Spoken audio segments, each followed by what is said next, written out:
In this third video about Academic Writing Task 1, I'll ask you to put on your examiner hat to check if you're achieving Task 1. We'll use an answer to the writing task from the last video to help you check your own writing. In particular, I'll be asking you to check whether your overview is clear, whether you managed to highlight the key features, and we'll also think about your organisation and the vocabulary you used. Finally, I'll show you how the Key to IELTS Writing Task 1 can help you get the score you need. Before we start, download the worksheet in the link below so that you're learning as you watch, and look for the exercise numbers in the top left-hand corner.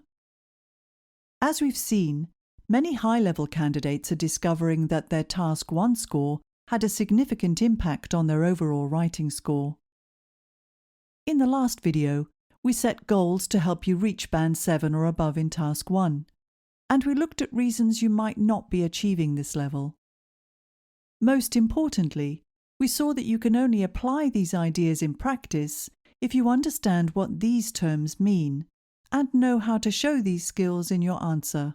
So I invited you to test yourself with this task from Cambridge IELTS 7. Let's look at some examples of common problems with the overview, main features, and logical organisation, all of which are essential elements in creating a summary. To do that, we'll look at a sample answer from a candidate who was hoping to score Band 8 in writing, but was stuck at Band 6.5. The test taker was very confident of their Task 1 ability, yet their writing shows some problems that are typical of Band 5 or 6. Let's put on our examiner hat and consider the overview. In the last video, we saw that if your answer doesn't have an overview, this can lower your task achievement score to Band 5. This overview is signalled very clearly using the word overall, so the examiner can find it easily. Of course, this isn't enough to guarantee a score of Band 6 or above. As we saw with examples in Task 2, what follows must be a clear overview, or at least an attempt at an overview. Read this overview and look at the graph. Do you think this overview gives the reader a clear picture of the data? Although this writer has tried to describe the main trends, the overview follows a very common pattern I see of only mentioning the highest and lowest data. In fact, from this overview, we might assume the data looks something like this, which is very different to the information we were given. So this is an attempt at an overview that gives an oversimplified view of the information rather than a clear one. A clear overview of this information would include key ideas such as chicken consumption followed this pattern, while beef and lamb fell. That by the end of the period, chicken was eaten in the greatest quantities and fish was always the lowest. Look at your answer and find the overview you wrote. Make a quick sketch based on the information you included. If your sketch looks like this, then your overview is clear. However, if your sketch only compares the highest and lowest data, or only gives a partial view of the data, then you're only attempting an overview. A clear overview will result in a more complex sentence than this, because it will compare and contrast several key trends, and can sometimes even require 2 sentences. Notice that a clear overview does not give a detailed picture. The aim is to give a general idea of the main trends. This picture will only become clearer in your body paragraphs if you summarize and highlight the key features, producing an overall summary like this. However, in this answer, just like the overview, the body paragraphs don't give us a clear picture of this data. Although there's an attempt to cover the key features, we're never given a clear picture of the main trends in most of these foods. And there is a tendency to focus on details that don't help to illustrate the key features. If you focused on describing minor details like these without highlighting any key features, this can lower your task achievement score to Band 5. With this answer, the examiner needs to decide whether these key features are covered and highlighted enough to reach Band 6. Language problems also prevent this writer from highlighting the key features.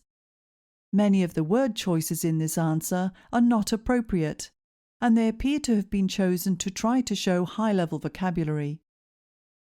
Your examiner can't reward ideas that are difficult to understand. This is why it's so important to write clearly rather than because you want to sound impressive. In Task 1, using so-called high-level words can even make the information inaccurate. For example, I often find people use words like plunge, soar, and exponentially, even though the data simply shows a drop, fall, increase, or rise. Your lexical resource is assessed in the context of your whole answer, not as something separate. In other words, you won't be rewarded for using less common words unless those words help you to produce an accurate summary of the information. Look at the vocabulary you used in your answer. Are you sure you know the precise meaning of the words you've used? Are they accurate in terms of what the data actually shows? In terms of organisation, this writer chose to divide the information into two parts, before 1989 and after 1989. This organisation may seem logical, but it can be unhelpful. I find that doing this causes writers to see the data as two separate halves. This may explain why the writer didn't give a complete picture of the overall trends and why several key features are missing. Think about your own organisation. Is it clear to the reader? Is it logical? Did it help you to highlight the key features? Now consider all of the problems we've looked at. Do you think your task achievement score would reach band 6 or above? You can learn how to address all of these problems and see my own answer in my Key to IELTS Writing Task 1 book. Many people say, just show me some model answers and I can work it out myself. That's like eating a cake that I've made and expecting to immediately be able to make your own equally good cakes with completely different ingredients. A further problem with just looking at model answers is that many are not produced in timed test conditions. This results in something you can never hope to achieve in 20 or 40 minutes. I refer to this as the invisible band 10, which is often demonstrated in the examples of a very good answer in the test books. My book not only has models written in timed conditions, but it also shows you step by step how to produce writing like this yourself. With each type of task, you learn how to think about the task before writing so that your information is accurate, how to identify and highlight key features and write a clear overview, and how to think about organisation so that it's logical and helpful.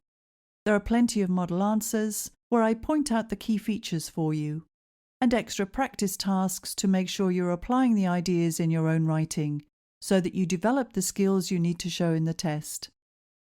The feedback shows that, after using my book, many people are finally getting the score they want. You can get immediate access, and up to 5 people can share the book and the cost. You can find all the links below, and don't forget to subscribe to my channel so that you don't miss out on any future videos.